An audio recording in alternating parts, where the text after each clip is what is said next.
আমার হিসেবে প্রায় 15-20 কোটি টাকার কাছাকাছি চলে আসে। তো এই টাকাগুলো কোথায় গেল? রিপোর্ট এসছে, এই সম্পত্তির হিসাব ঠিক মতো এখানে আসেনি। বড় কলিজাটা অনেক বড়। এখন একটা অন্যায় করে যদি তার কলিজা আমাদের দেখাতে যায়, আমরা বোধহয় বসে বসে তা দেখব না। আজকে 3 দিন পর যে রিপোর্ট দেওয়ার কথা ছিল, সে রিপোর্ট আমাদের হাতে এসছে। এটা হলো রিপোর্টটা এমনভাবে দিয়েছে যে এটা শুধু সম্পত্তি আছে কি নাই বা কতটুকু আছে এবং চিকিৎসার কিছু পেপারস দেয়া আছে। এটা যতটুকু আমরা আশা করেছিলাম সেভাবে রিপোর্টটা আসে নাই। এখন এইটার উপরে আমরা কাজ করব।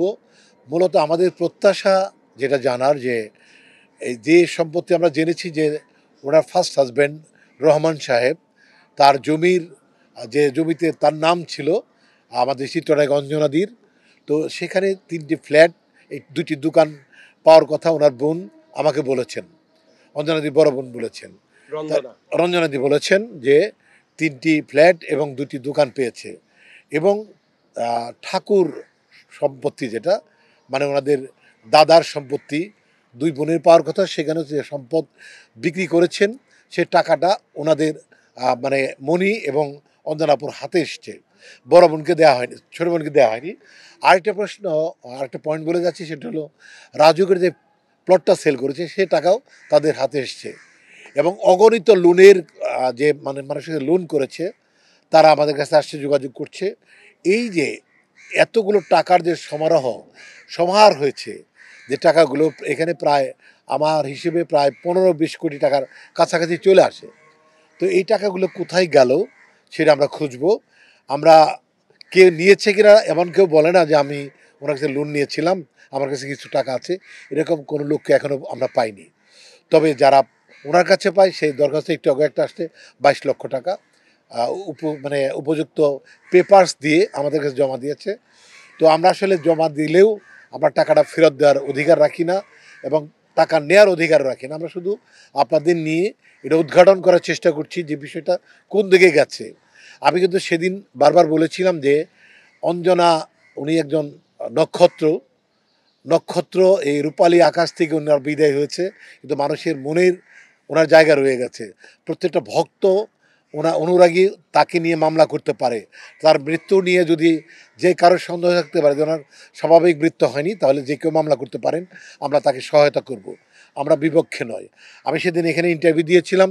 ইন্টারভিউতে আমি যেহেতু আমাকে তদন্ত কমিটির দায়িত্ব দেওয়া আছে, আমার মাননীয় প্রেসিডেন্ট বিশেষ সদাগর সাহেব দিয়েছেন, আমি 5 জন, আমার কমিটিতে 5 জন আছেন, বিপ্লব ভাই, সনি, মুক্তি, চিত্রনায়িকা আন্না এবং ইউসুফ ভাই, কোরিওগ্রাফার ইউসুফ ভাই, উনি ঢাকার বাইরেও আছেন।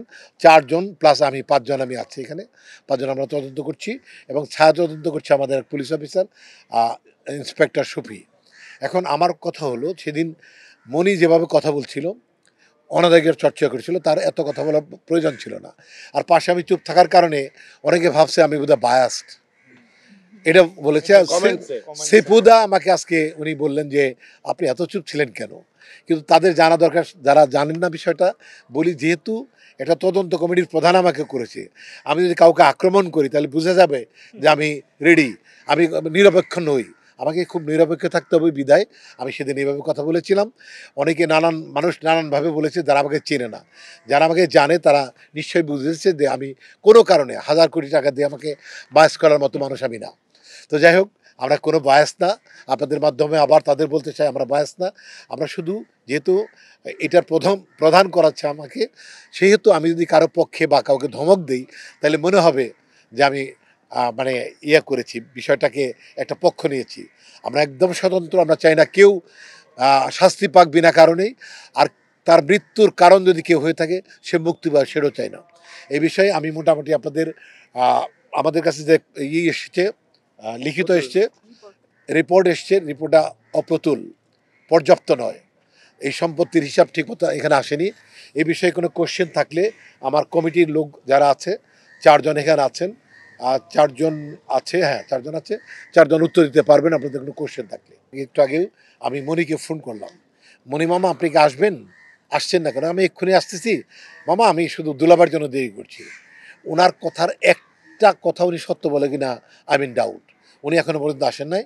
তবে এই রিপোর্টটা দিয়েছেন আমাদের ইঞ্জিনিয়ার রিপন ভাই, কামরুল হ্যাঁ মানে ওনার যে মেয়ের জামাই উনি এসে দিয়েছেন এবং উনি 3 দিনে যে কাজ করেছেন কম না, যথেষ্ট কাজ করেছেন। উনি হয়তো আরও করবেন। আর ওনার ভাষ্য মোতাবেক উনি মুক্তির কাছে বলেছেন, পার্সোনালি বলেছেন যে অসুস্থ অবস্থায় আসলে 11 দিন ছিল, 3 দিন না। আমার কমিটির অনেক মেম্বারদের হুঁশিয়ারি দেওয়া হচ্ছে বিভিন্ন এপিবিএন নাম্বার দিয়ে, ভয় দেখানো হচ্ছে যে এটা আমাদের করবেন না, এগুলি আমরা ধরেই নিচ্ছি, এটা মনে করাচ্ছে, ধরে নিচ্ছি। এবং সে আসেও নাই, এটা আরও বেশি প্রমাণ হয়। He is very damn care, right. উনি মানে ওর কলিজাটা অনেক বড়, বড় থাকা ভালো, কিন্তু সে ন্যায়ের পথে থাকলে খুব ভালো হয়।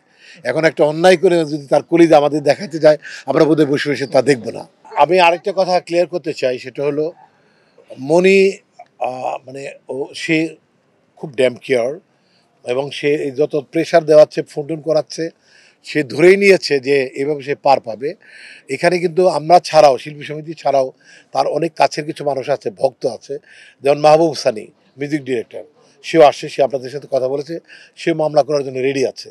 আমাদের বিপ্লব শরীফ ভাই রেডি আছে। যদি এটা কেউ ভাববার কোনো কারণ নাই যে আমরা ডিলে করে এটা রিপোর্ট সাবমিট করবো আর বিচারটা হবে না, তা না। অবশ্যই মামলা হবে। মামলায় যদি দেখা যায় যে কেউ দোষী না, মাপ পেয়ে যাবে। আর যদি মামলায় দুষ্প্রমাণ হয়, অবশ্যই হত্যার জন্য যদি কেউ দায়ী হয়ে থাকে, তার চরম শাস্তি হবে। এটা আমি প্রতিনিয়ত আমার ডিপার্টমেন্টের সাথে কথা বলতেছি, অবগত করাচ্ছি। এটা অবশ্যই একটা ড্রাস্টিক অ্যাকশনের দিকে আমরা যাব, এবং অন্যায় করে কখনো মাপ পাবো না।